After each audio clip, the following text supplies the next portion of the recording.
और इस बीच बड़ी खबर आपको बता दें राजस्थान के करौली मामले की, जहां पर पुजारी की हत्या से जुड़ी हुई बड़ी खबर। पुजारी के परिवार ने धरना खत्म कर दिया है। दरअसल आपको बता दें सरकार ने पीड़ित परिवार की मांगे मान ली हैं। पुजारी के परिवार को पक्का मकान देने का ऐलान किया है। जो मांगे मानी गई है उनमें पक्का मकान देने की बात कही गई है। इतना ही नहीं, इसके अलावा पुजारी के परिवार को 10 लाख रुपए भी सरकार देगी। परिवार के एक सदस्य को नौकरी देने का वादा भी सरकार ने किया है। और इसके साथ ही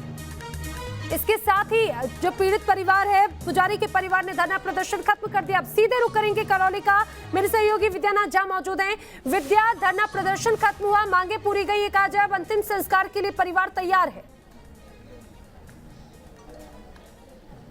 जी बिल्कुल, मैं सबसे पहले आपको तस्वीर दिखाना चाहता हूं। ये देखिए, अब पंचतत्व में पुजारी विलीन हो जाएंगे, उनका जो पार्थिव शरीर है वो विलीन हो जाएगा। लेकिन इसके साथ ही अभी कुछ बड़े सवाल हैं जो बाकी है। सवाल सीधे सीधे राज्य की सरकार से हैं और गहलोत सरकार से है, कांग्रेस की सरकार से है कि क्या 10 लाख में इंसाफ मिल गया है पुजारी को? उनकी हत्या हुई है, उन्हें जिंदा जला दिया गया। परिवार ने 50 लाख रुपए की मांग की थी, परिवार के एक सदस्य की नौकरी की मांग की थी।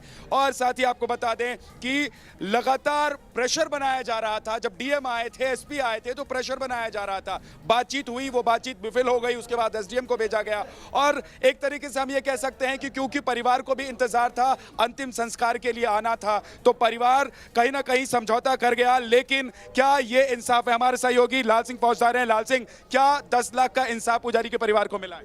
नहीं, बिल्कुल नहीं मिला है विद्यानाथ झा। आप देखिए, 10 लाख तो एक महज एक एक्सीडेंट होते हैं ना, उसमें घायल को भी दे दी है गहलोत सरकार। इसी गहलोत सरकार ने 50-50 लाख दिए मौके पर आके। राहुल गांधी ने कॉन्फ्रेंस करके नौकरी दी है। आपने 10 लाख में कोई इंसाफ मिलता है क्या?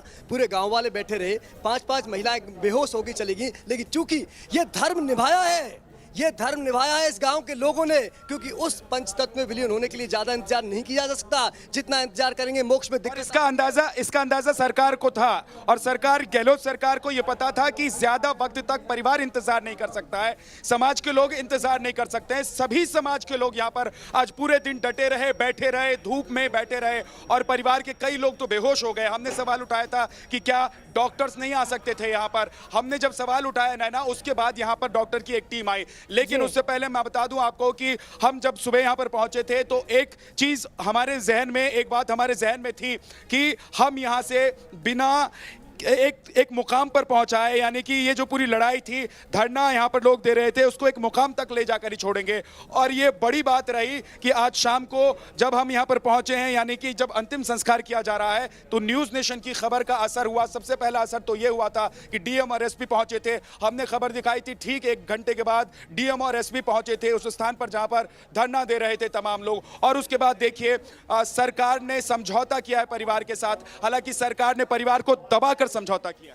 बिल्कुल दबाया है विद्यानाथ झा, बिल्कुल दबाया। लेकिन मैं एक बात जरूर कह देना चाहता हूं, पूरे न्यूज नेशन के दर्शक सुन लें, मौजूद गांव के लोग सुन लें, क्योंकि जितना दबाने की कोशिश गहलोत सरकार करेगी, हम कह देते हैं, चाहे काटो जुबान मेरी, चाहे गोली सीने पार करो, चाहे तुम निर्ममता से सरेआम संहार करो, लेकिन जब तक जान रहेगी हम सच का साथ निभाएंगे। और आज भी हम बाबूलाल वैष्णव के साथ खड़े हैं और खड़े रहेंगे। तुम दबा सकते हो उसका बहाना लगाकर, तुम दबा सकते हो इस गाँव की मजबूरी समझ के, तुम दबा सकते हो बेटियों के आंसू की मजबूरी समझ के, तुम दबा सकते हो 5 महिलाओं को हॉस्पिटल भर्ती होने के बाद।